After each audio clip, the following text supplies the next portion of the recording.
Hello everyone, welcome to Dekas tutorial. So, আজি আমি discuss কৰিম তোমালোকৰ যি আহিবলগীয়া এক্সাম গুৱাহাটী হাইকোৰ্টৰ যি তোমালোকৰ JEE জুনিয়ৰ এডমিনিষ্ট্ৰেটিভ এছিষ্টেণ্টৰ তাৰে আজি আমি কেইটামান কুৱেশ্যন ডিসকাস কৰিম। ঠিক আছে, মোস্ট ইম্পৰ্টেণ্ট কুৱেশ্যন হ'ব এইকেইটা। আৰু আজি আমি যিটো টপিক বাছি লৈছোঁ, টপিকটো আমি বাছি লৈছোঁ ইণ্ডিয়ান পলিটি। ঠিক আছে, যিহেতু তোমালোকৰ কোৰ্টৰ এক্সাম হয়, হাইকোৰ্টৰ এক্সাম, তেতিয়াহ'লে তোমালোকৰ কনষ্টিটিউশ্যনৰ ওপৰত এই এক্সামটোত বেছিকৈ তোমালোকৰ গুৰুত্ব দিব পাৰে। ঠিক আছে, কনষ্টিটিউশ্যনৰ ওপৰত তোমালোকৰ বেছিকৈ গুৰুত্ব দিব পাৰে, মানে পলিটিৰ ওপৰত অলপ বেছি তোমালোকৰ ৱেইটেজটো থাকিব পাৰে। সেইকাৰণে আমি পলিটিৰ আজি কেইটামান ইম্পৰ্টেণ্ট কুৱেশ্যন ডিছকাছ কৰিম। আৰু যদি আমাৰ চেনেলটো নতুনকৈ চাইছা তেন্তে প্লিজ এবাৰ ছাবস্ক্ৰাইব কৰি দিবা। আৰু নেক্সট আমি কি টপিকৰ ওপৰত ভিডিঅ' বনাম তাৰ বিষয়ে এটা কমেণ্ট কৰি জনাই দিবা। ঠিক আছে, ফাৰ্ষ্ট কুৱেশ্যনটো আমাক কি দিছে চোৱা। কুৱেশ্যনটো দিছে কনচিডাৰ দি ফলোয়িং ষ্টেটমেণ্টছ। ঠিক আছে, ফাৰ্ষ্ট ষ্টেটমেণ্টটো দিছে the fundamental rights are justiciable and enforceable by the courts. The fundamental rights are available to both citizen and foreigner in all cases. The parliament can amend the fundamental right under Article 368. আৰু আমাক option কেইটা দিছে, which of the following statements given above is are correct? 1 only, 1 and 3 only, 2 and 3 only, 1, 2 and 3 only. ফাৰ্ষ্টতে আমি জানিব লাগিব fundamental ৰাইটছৰ কথা, হয়নে নহয়? ফাণ্ডামেণ্টেল ৰাইটছ তোমালোকৰ কনষ্টিটিউশ্যনৰ কোনটো পাৰ্টত আছে? পাৰ্ট নাম্বাৰ 3ত আমাৰ কি আছে? ফাণ্ডামেণ্টেল ৰাইটছৰ কথা আছে। আৰু তোমালোকে জানা ফাণ্ডামেণ্টেল ৰাইটছটো কি হয়? তোমালোকৰ জাষ্টিচিয়েবল। ঠিক আছে, যদি তোমালোকৰ কোনোবা এটা ৰাইট, ফাণ্ডামেণ্টেল ৰাইটটো যদি ভায়লেট হয়, ধৰা ৰাইট টু ৰিলিজন তোমালোকৰ ভায়লেট হৈছে, তেতিয়াহ'লে তোমালোকে কোৰ্টত গৈ কি কৰিব পাৰিবা? কেছ কৰিব পাৰিবা। আৰু কেছ কৰিব পাৰিলে তোমালোকে কি হ'ব? জাষ্টিচিয়েবল হ'ব, হয়নে নহয়? আৰু এনফৰ্চেবল by the courts of law'. আৰু guardian of the fundamental right যদি আমাক সোধে তেতিয়াহ'লে কি হ'ব? Supreme court. নেক্সট ষ্টেটমেণ্টটো দিছে, গতিকে ষ্টেটমেণ্ট নাম্বাৰ 1 আমাৰ কাৰণে কি যাব? কাৰেক্ট হ'ব। নেক্সটটো দিছে the fundamental rights are available to both citizen and the foreigner in all cases. ঠিক আছে, যিটো আমাৰ ফাণ্ডামেণ্টেল ৰাইটছ আছে, available both citizens and the foreigner. ঠিক আছে, ফাণ্ডামেণ্টেল ৰাইট যেনে তোমালোকে ফৰ এক্সাম্পল যদি লোৱা, চিটিজেণ্টৰ কাৰণে থকা fundamental right 16, 19, article 16 and article 19, হয়নে? এনেকুৱা ধৰণৰ ৰাইটবিলাক। আৰ্টিকল 16ত আছে তোমালোকৰ কি আছে? আৰ্টিকল 16ত আছে তোমালোকৰ এমপ্লয়মেণ্টৰ কাৰণে গুৰুত্ব দিয়া, হয় নে? এমপ্লয়মেণ্ট সকলোৰে কাৰণে কি যাব? ইকুৱেলিটি এমপ্লয়মেণ্টত অনা। আৰু আৰ্টিকল 19ত তোমালোকৰ 6 ৰাইটছ কেইটা আছে, মানে right speech, right to speech, হয়নে? Right to vocation, right to livelihood, সেইবিলাক তোমালোকৰ আৰ্টিকল কিহত আছে? 19ত আছে। এইবিলাক হৈ গৈছে তোমালোকৰ অনলি চিটিজেণ্টৰ কাৰণে। ঠিক তেনেদৰে তোমালোকৰ ফৰেনাৰ্ছৰ কাৰণেও কিছুমান আৰ্টিকল আছে, যেনে আৰ্টিকল 14 ইকুৱেলিটি বিফৰ ল', হয়নে? আমাৰ ল'ৰ ক্ষেত্ৰত সকলো কি হয়? সমান হয়। কিন্তু তোমালোকৰ অপশ্যন কেইটা দিছে ইন অল কেছেছ, মানে সকলো কেছতে তোমালোকৰ কি হৈ যাব? ফাণ্ডামেণ্টেল ৰাইটটো ইকুৱেল হয় জানো? এতিয়া চোৱা, কিছুমান ফাণ্ডামেণ্টেল ৰাইট তোমালোকৰ অকল কি পাইছে? চিটিজেনে পাইছে, চিটিজেন অফ ইণ্ডিয়া পাইছে। কিন্তু সকলো ক্ষেত্ৰতে তোমালোকৰ ফৰেনাৰে সমান সুবিধা নাপাব। গতিকে অল কেছেছত কি হ'ব? সমান নহ'ব। গতিকে ষ্টেটমেণ্ট নাম্বাৰ 2 ইজ ইনকাৰেক্ট। নেক্সটটো যদি তোমালোকে চাবলৈ যোৱা, the parliament can amend the fundamental right under article 368. Parliament has the power to amend the fundamental rights but not amend the basic structure of the constitution. ঠিক আছে, fundamental ৰাইটটো তোমালোকৰ amend কৰাৰ কি আছে? পাৱাৰ আছে। কাৰ হাতত আছে? পাৰ্লিয়ামেণ্টৰ আছে। কিন্তু বেছিক ষ্ট্ৰাকচাৰটো পাৰ্লিয়ামেণ্টে কি কৰিব নোৱাৰে? যিটো আমাৰ কনষ্টিটিউশ্যনৰ বেছিক ষ্ট্ৰাকচাৰ আছে, সেই বেছিক ষ্ট্ৰাকচাৰটো তোমালোকৰ পাৰ্লিয়ামেণ্টে চেঞ্জ কৰিব নোৱাৰে। আৰু এইটো ক'ৰ পৰা আহিছে? তোমালোকৰ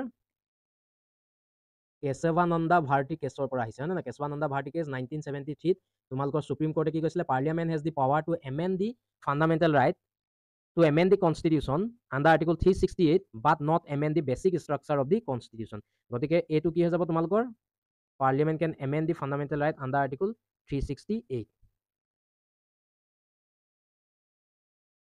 ঠিক আছে, এইটো তোমালোকৰ কি হ'ব? কাৰেক্ট হ'ব।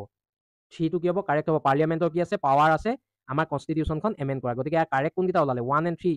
1 and 3 আছে তোমালোকৰ অপশ্যন নাম্বাৰ বি। গতিকে অপশ্যন নাম্বাৰ বি আমাৰ কাৰণে কি হৈ যাব? Correct answer. নেক্সটটো যদি তোমালোকে চাবলৈ যোৱা, তোমালোকক কিহৰ ওপৰত দিছে? DPSP, মানে directive principle of state policy. Directive principle of state policy যদি তোমালোকে চাবলৈ যোৱা, কনষ্টিটিউশ্যনৰ কোনটো পাৰ্টত আছে? পাৰ্ট নাম্বাৰ 4, হয়নে? এতিয়া আমাক দিছে DPSP are enforceable by the court. DPSP তোমালোকৰ কি হয়? এনফৰ্চেবল by the court of law'. মানে DPSP তোমালোকৰ এনফৰ্চেবল হয় জানো? নহয়, কাৰণ DPSPটোত কি হয়? ফাণ্ডামেণ্টেল ৰাইটত যেনেকৈ তোমালোকৰ এনফৰ্চেবল হয়, DPSP directive principle of state policy তোমালোকৰ এনফৰ্চেবল নহয়। ধৰা এতিয়া তোমালোকৰ আৰ্টিকল 44, ঠিক আছে, আৰ্টিকল 44 ইউনিফৰ্ম চিভিল কোৰ্টৰ কথা কয়। কিন্তু ইউনিফৰ্ম চিভিল কোৰ্ট তোমালোকৰ সকলো ক্ষেত্ৰতে প্ৰাযোজ্য হয় জানো? সকলো ষ্টেটতে আছে জানো? ভাৰতৰ বৰ্তমান কেইখনমান ষ্টেটত তোমালোকৰ ইউনিফৰ্ম চিভিল কোড ইমপ্লিমেণ্ট হৈছে, কিন্তু সকলোতেতো হোৱা নাই। গতিকে এনফৰ্চেবল হয় জানো? এইটো এনফৰ্চেবল নহয়। গতিকে ষ্টেটমেণ্ট নাম্বাৰ 1 ইনকাৰেক্ট। নেক্সটটো চোৱা, it aim to establish welfare state. ঠিক আছে, যি তোমালোকৰ ইউনিফৰ্ম চিভিল কোড আছে, ইউনিফৰ্ম চিভিল কোডে কি কয় তোমালোকৰ ইকুৱেল পে'মেণ্টৰ কথা কয়। মানে মেল আৰু ফিমেলৰ কি যাব, পে'মেণ্টটো তোমালোকৰ ইকুৱেল হ'ব লাগে। মানে তোমালোকৰ প'ৰবিলাকে কি পাব লাগে, লিগেল এছিষ্টেণ্ট পাব লাগে। এনেকুৱা ধৰণৰ কথা তোমালোকৰ ৱেলফেয়াৰ ষ্টেটৰ কথা ক'ত লিখা আছে, তোমালোকৰ ধৰা তোমালোকৰ পঞ্চায়তী ৰাজৰ কথাই লিখা আছে। এইকাৰণে তোমালোকৰ DPSP কি কোৱা হয়, ৱেলফেয়াৰ ষ্টেট বনোৱা, ৱেলফেয়াৰ ষ্টেট বুলি কোৱা হয় এইমটো। নেক্সটটো যদি তোমালোকে চাবলৈ যোৱা, they are borrowed from the constitution of the Ireland. ঠিক আছে, যিটো তোমালোকৰ DPSP হয়, directive principle of state policy, সেইটো ক'ৰ পৰা বৰো কৰিছে, আয়াৰলেণ্ডৰ পৰা। মানে আমাৰ কনষ্টিটিউশ্যনৰ মেক্সিমাম পাৰ্ট তোমালোকৰ বেলেগ বেলেগ কনষ্টিটিউশ্যনৰ পৰা বৰো কৰিছে, কিন্তু মেক্সিমাম পাৰ্টটো তোমালোকৰ গভৰ্ণমেণ্ট অফ ইণ্ডিয়াক 1935 পৰা আহিছে। ঠিক আছে, মেক্সিমাম যি প্ৰভিজন হয়, মেক্সিমাম প্ৰভিজন তোমালোকৰ ক'ৰ পৰা বৰো কৰিছে, গভৰ্ণমেণ্ট অফ ইণ্ডিয়াক 1935। গতিকে ইয়াত কোনকেইটা কাৰেক্ট অপশ্যন ওলালে, option number 2 and 3, B option correct answer. Next কুৱেশ্যনটো যদি তোমালোকে চাবলৈ যোৱা, কুৱেশ্যনটো আমাক কি দিছে, consider the following statement, the president can dissolve the Lok Sabha on the advice of prime minister. ঠিক আছে, প্ৰেচিডেণ্টে কি কৰিব পাৰে, ডিজলভ কৰি দিব পাৰে। কি ডিজলভ কৰিব পাৰে, লোকসভা। হয়নে, আমাৰ পাৰ্লিয়ামেণ্টত তোমালোকৰ কি কি সভা থাকে, পাৰ্লিয়ামেণ্টত তোমালোকৰ লোকসভা এণ্ড ৰাজ্যসভা। ৰাজ্যসভা কি হয় তোমালোকৰ পাৰ্মানেণ্ট বডি, আৰু লোকসভাখন কি হয় তোমালোকৰ পাৰ্মানেণ্ট বডি নহয়। আৰু প্ৰাইম মিনিষ্টাৰৰ তোমালোকৰ এডভাইজত কি কৰিব পাৰে, প্ৰেচিডেণ্টে তোমালোকৰ লোকসভাখন ডিজলভ কৰিব পাৰে। এইটো কি হৈ যাব তোমালোকৰ কাৰেক্ট। নেক্সটটো চোৱা, the president can promulgate ordinance when both the houses of the parliament are not in session. যেতিয়া পাৰ্লিয়ামেণ্টৰ তোমালোকৰ দুইটা হাউচ কি নাথাকে, ছেছনত নাথাকে, তেতিয়া প্ৰেচিডেণ্টৰ তোমালোকৰ পাৱাৰ আছে আণ্ডাৰ আৰ্টিকল 123, আণ্ডাৰ আৰ্টিকল 123 কি কৰিব পাৰে, president has the power to promulgate ordinance. প্ৰেচিডেণ্টে অৰ্ডিনেন্স তোমালোকৰ কি কৰিব পাৰে, প্ৰমালগেট কৰিব পাৰে। কিন্তু পাৰ্লিয়ামেণ্টে তোমালোকৰ যেতিয়া ৰিএছেম্বলি হ'ব, তেতিয়া তাহাঁতি কি কৰিব লাগিব, এই অৰ্ডিনেন্সটো পাছ কৰিব লাগিব, তেতিয়াহে এইটো পাছলৈ ফাৰ্ডাৰ তোমালোকৰ ল' হিচাপে পৰিণত হ'ব, নহ'লে এইটো তোমালোকৰ কেঞ্চেল হৈ যাব। গতিকে এইটো তোমালোকৰ কাৰেক্ট। নেক্সটটো দিছে, the president must act according to the advice of the council of minister. হয়নে, প্ৰেচিডেণ্টে কি কৰিব লাগে, তোমালোকৰ কাউন্সিল অফ মিনিষ্টাৰ এডভাইচ মতে কি কৰিব লাগে, কাম কৰিব লাগে। আৰু এইটো তোমালোকৰ লিখা আছে আৰ্টিকল 74। আৰ্টিকল 74 লিখা আছে যে প্ৰেচিডেণ্টে তোমালোকৰ কি কৰিব লাগে, কাউন্সিল অফ মিনিষ্টাৰৰ এডভাইজত কি কৰিব লাগে, কাম কৰিব লাগে। গতিকে ইয়াৰ কাৰেক্ট ষ্টেটমেণ্ট কোনকেইটা ওলালে, গোটেই তিনিটা ওলালে। গোটেই তিনিটা আছে তোমালোকৰ option number C option correct answer. Next যদি তোমালোকে চাবলৈ যোৱা, পাৰ্লিয়ামেণ্টৰ কথাই দিছে আমাক, মনি বিলৰ কথা কৈছে। আৰু মনি বিলটো তোমালোকৰ আৰ্টিকল কিমানত আছে, কনষ্টিটিউশ্যনৰ আৰ্টিকল 110 তোমালোকৰ মনি বিলৰ কথা লিখা আছে। ফাৰ্ষ্টটো দিছে, money bill can be introduce only in the Lok Sabha. ঠিক আছে, মন কৰিবা, মনি বিল যিখন হয় তোমালোকৰ, সেই মনি বিলখন তোমালোকৰ কি হয়, অনলি লোকসভাতহে কি কৰিব পাৰে, পাছ কৰিব পাৰে, মানে ইন্ট্ৰডিউচ কৰিব পাৰে। ৰাজ্যসভাত তোমালোকৰ মনি বিল কি কৰিব নোৱাৰে, ৰাজ্যসভাত তোমালোকৰ মনি বিল তোমালোকে ইন্ট্ৰডিউচ কৰিব নোৱাৰা। নেক্সটটো দিছে, ৰাজ্যসভা কেন এমেণ্ড অৰ ৰিজেক্ট মনি বিল। ৰাজ্যসভাৰ তোমালোকৰ মনি বিল এমেণ্ড কৰা আৰু ৰিজেক্ট কৰা একো পাৱাৰ নাই। ঠিক আছে, ৰাজ্যসভাৰ তোমালোকৰ মনি বিল এমেণ্ড কৰা আৰু ৰিজেক্ট কৰা তোমালোকৰ কি নাই, পাৱাৰ নাই। অনলি ৰেকমেণ্ডেশ্যন দিব পাৰে তোমালোকৰ ৰাজ্যসভাই। ঠিক আছে, গতিকে statement number 2 is incorrect, 1 is correct. নেক্সটটো দিছে, the decision of the speaker whether a bill is money bill is final. এইটো তোমালোকৰ কি হয়, কাৰেক্ট হয়। স্পীকাৰৰ কি হয়, তোমালোকৰ ডিচিশ্যনটোৱে মনি বিলৰ ক্ষেত্ৰত ফাইনেল হয়। ষ্টেটমেণ্ট নম্বৰ কাৰেক্ট কোনকেইটা ওলালে, 1 and 3, option number A correct answer. Next কুৱেশ্যনটো কি দিছে চোৱা, কুৱেশ্যনটো দিছে, fundamental duties were added by 42nd constitutional amendment act 1976. They are inspired by the constitution of Japan. নেক্সটটো দিছে, they R enforceable by the court. এতিয়া যদি আমি ষ্টেটমেণ্টকেইটা যদি আমি এনালাইচিছ কৰোঁ, কি পাম চোৱা, fundamental duties were added by the 42nd constitutional amendment act 1976.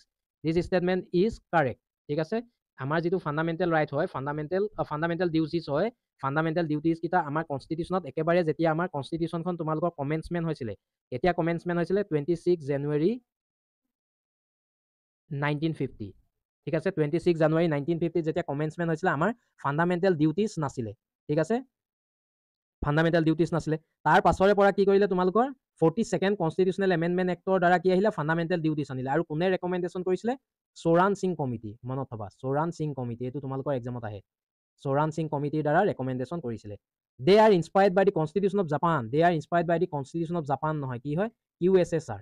ঠিক আছে, USSRৰ পৰা ইনস্পায়াৰ হৈছিলে। দে R enforceable by the courts. যিটো তোমালোকৰ ফাণ্ডামেণ্টেল ডিউটিজ হয়, ফাণ্ডামেণ্টেল ডিউটিজটো তোমালোকৰ কি নহয়, কোৰ্টত এনফৰ্চেবল নহয়, নট এনফৰ্চেবল। ঠিক আছে, নট এনফৰ্চেবল। গতিকে ষ্টেটমেণ্ট নাম্বাৰ কাৰেক্ট কোনটো ওলালে, কাৰেক্ট ওলালে only B option correct answer, only 1। নেক্সটটো যদি তোমালোকে চাবলৈ যোৱা আমাৰ হাই কোৰ্টৰ কথা কৈছে every high court has original appellate and advisory jurisdiction এতিয়া যদি তোমালোকে চাবলৈ যোৱা হাই কোৰ্টবিলাক তোমালোকৰ কোন কি তোমালোকৰ হাই কোৰ্টৰ জুৰিছডিকশ্যন থাকে অৰিজিনেল এণ্ড এপিলেট এই দুটাহে থাকে এডভাইজৰীটো তোমালোকৰ অনলি সুপ্ৰিম কোৰ্টৰহে থাকে ঠিক আছে এডভাইজৰীটো তোমালোকৰ ক'ৰ থাকে সুপ্ৰিম কোৰ্টৰ থাকে গতিকে ষ্টেটমেণ্ট নাম্বাৰ 1 ইজ ইনকাৰেক্ট নেক্সটটো যদি চাবলৈ যোৱা দি হাই কোৰ্ট কেন ইছ্যু ৰিটছ আণ্ডাৰ আৰ্টিকল 226 ঠিক আছে ঠিক তেনেদৰে আমাৰ সুপ্ৰিম কোৰ্টে ৰিটছ কিমান আৰ্টিকলত জাৰি কৰে 32 হয় নে নহয় কনষ্টিটিউচনেল ৰিমিডিজ ঠিক তেনেদৰে হাই কোৰ্টে কি কৰে তোমালোকৰ আণ্ডাৰ আৰ্টিকল 226 দ্বাৰা ৰিটছ তোমালোকৰ কি কৰে জাৰি কৰে ঠিক আছে এইটো কি হৈ যাব কাৰেক্ট হয় নেক্সট দিছে the chief justice of high court is appointed by the president in consultation with the governor and the chief justice of India ঠিক আছে আমাৰ যে তোমালোকৰ হাই কোৰ্টৰ চিফ জাষ্টিছ কি কৰা হয় এপইণ্ট কৰা হয় এইটো কাৰ কনচালটেশ্যনত এপইণ্ট কৰা হয় প্ৰেচিডেণ্টে এপইণ্ট কৰে কিন্তু on the consultation of the governor and the chief justice of India গতিকে ষ্টেটমেণ্ট নাম্বাৰ 2 and 3 কাৰেক্ট গতিকে কোনটো অপশ্যন কাৰেক্ট হ'ব option number A correct answer next question নেক্সটটো আমাক কি দিছে চোৱা নেক্সটটো দিছে দি 73rd constitutional amendment act provide A uniform structure of the panchayati Raj through out the India ঠিক আছে 73rd কনষ্টিটিউচনেল এমেণ্ডমেণ্ট কেতিয়া আহিছিলে 1992 আহিছিলে হয় নে 1992 চনত আমাৰ পঞ্চায়তী ৰাজ চিষ্টেমটো কি হৈছিলে কনষ্টিটিউচনেলাইজ হৈছিলে আৰু ইয়াতে কনষ্টিটিউচন আমাৰ পঞ্চায়তী ৰাজটো কেইটা ভাগত ভাগ কৰিছিলে মানে কিমানটা টায়াৰত ভাগ কৰি দিছিলে 3 টায়াৰ এটা আছিলে কি ভিলেজ পঞ্চায়ত নেক্সটটো আছিলে তোমালোকৰ ইণ্টাৰমিডিয়েট ঠিক আছে ইণ্টাৰমিডিয়েট আৰু শেষৰটো আছিলে তোমালোকৰ ডিষ্ট্ৰিক্ট লেভেল এই তিনিটা ভাগত তোমালোকৰ ভাগ কৰিছিলে গতিকে এইটো কি হয় কাৰেক্ট হয় and next দিছে the panchayati raj system is a part of the directive principle of state policy panchayati raj চিষ্টেমটো তোমালোকৰ ডাইৰেক্টিভ প্ৰিন্সিপাল অফ ষ্টেট পলিচিৰ এটা পাৰ্ট হয় বুলি কৈছে এইটো কি হৈ যাব তোমালোকৰ ইনকাৰেক্ট ষ্টেটমেণ্ট কিয় পঞ্চায়তী ৰাজটো তোমালোকৰ এটা কনষ্টিটিউচনৰ কি হয় কনষ্টিটিউচনেল পাৰ্ট হয় কনষ্টিটিউচনৰ প্ৰভিজন হয় গতিকে ই directive principle of state policy part নহয় নেক্সট দিছে the state election commission conduct election to the panchayati raj institution ঠিক আছে আমাৰ যিটো পঞ্চায়তী ৰাজ ইনষ্টিটিউচন আছে আৰু মিউনিচিপালিটি বডি আছে তাহাঁতৰ কি হয় যিটো ইলেকশ্যন হয় সেইটো ষ্টেট ইলেকশ্যন কমিশ্যনৰ দ্বাৰা বনোৱা হয় মানে কণ্ডাক্ট কৰা হয় গতিকে কোনটো কাৰেক্ট 1 and 3 কাৰেক্ট আছে ক'ত অপশ্যন নাম্বাৰ ডি কাৰেক্ট নেক্সটটো চোৱা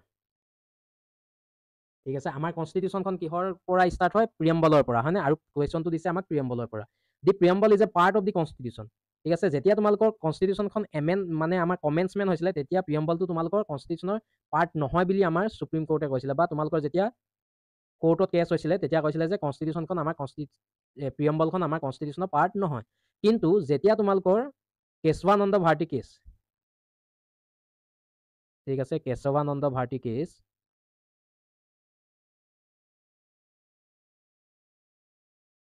কেশৱানন্দ ভাৰতী কেছত কি হ'ল তোমালোকৰ আমাৰ সুপ্ৰিম কোৰ্টে ক'লে যে preamble is a part of the India part of the constitution আৰু LIC ইণ্ডিয়া কেছত কি ক'লে তোমালোকৰ preamble is a integral part of the constitution গতিকে এইটো কি হৈ যাব correct the preamble can be amended under article 368 ঠিক আছে আণ্ডাৰ আৰ্টিকল 368 পাৰ্লিয়ামেণ্টে তোমালোকৰ যিকোনো প্ৰভিজন কি কৰিব পাৰে এমেণ্ড কৰিব পাৰে এইটো কি হৈ যাব correct the grant power to the government প্ৰিএম্বলে তোমালোকৰ গভৰ্ণমেণ্টক পাৱাৰ দিয়ে বুলি কৈছে ই পাৱাৰ নিদিয়ে it is the philosophy of the constitution মানে প্ৰিএম্বলখন কি হয় philosophy of the constitution 1 and 2 correct option number A correct answer next কুৱেশ্যনটো আমাক কি দিছে চোৱা কুৱেশ্যনটো আমাক দিছে চিটিজেনশ্বিপৰ ওপৰত কি দিছে the constitution provide a single citizenship in India মানে আমাৰ চিটিজেনশ্বিপটো কেনেকুৱা ধৰণৰ চিটিজেনশ্বিপ ছিংগল চিটিজেনশ্বিপ গতিকে ষ্টেটমেণ্ট নাম্বাৰ 1 কাৰেক্ট নেক্সটটো দিছে the parliament has exclusive power to make law' on the citizenship ঠিক আছে পাৰ্লিয়ামেণ্টৰ তোমালোকৰ কি আছে পাৱাৰ আছে exclusive power to make law' under provision of the citizenship সেইকাৰণে যি আমাৰ চিটিজেনশ্বিপ এক্ট আছে ঠিক আছে চিটিজেনশ্বিপ এক্ট তোমালোকৰ প্ৰথমতে কি আছিলে 1955খন কি হৈ গৈছে টাইমে কি হৈছে তোমালোকৰ এমেণ্ডমেণ্ট কৰে ঠিক তেনেদৰে তোমালোকৰ চিটিজেনশ্বিপ এমেণ্ডমেণ্ট এক্ট 19 আহিলে হয় নহয় এমেণ্ডমেণ্ট কৰাৰ পাৱাৰ কাৰ আছে পাৰ্লিয়ামেণ্টৰ আছে এইটো কি হয় তোমালোকৰ কাৰেক্ট নেক্সটটো দিছে the constitution provide citizenship by নেচাৰেলাইজেশ্যন only আমাৰ চিটিজেনশ্বিপ তোমালোকৰ নেচাৰেলাইজেশ্যন অনলি হয় জানো নহয় আমি কি পাওঁ বাই বাৰ্থ হয় নে নহয় জন্মৰ পৰা আমি চিটিজেনশ্বিপৰ অধিকাৰ পাওঁ ডিচেণ্টৰ পৰা পাওঁ হয়নে আমাৰ এনচেষ্টৰ বা আমাৰ পেৰেণ্ট তোমালোকৰ কি হয় চিটিজেন হ'লেও আমি চিটিজেনশ্বিপটো পাওঁ গতিকে এইটো কি হৈ যাব ইনকাৰেক্ট গতিকে কাৰেক্ট কি হ'ব 1 and 2 আছে অপশ্যন নাম্বাৰ ডি নেক্সট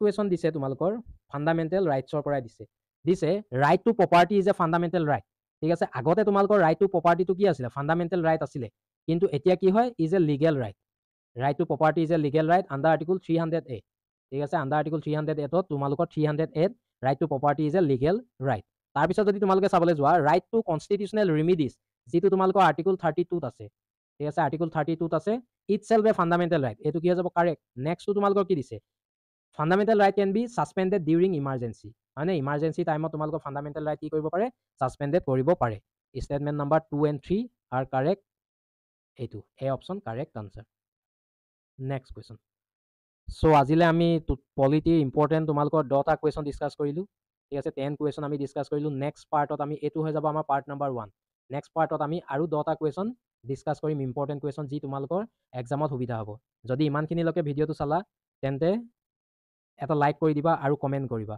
আৰু যদি ভিডিঅ'টো ভাল পালা আমাৰ চেনেলটো ছাবস্ক্ৰাইব কৰি যাবা থেংক ইউ এভৰিৱান ফৰ ৱাচিং দিছ ভিডিঅ' থেংক ইউ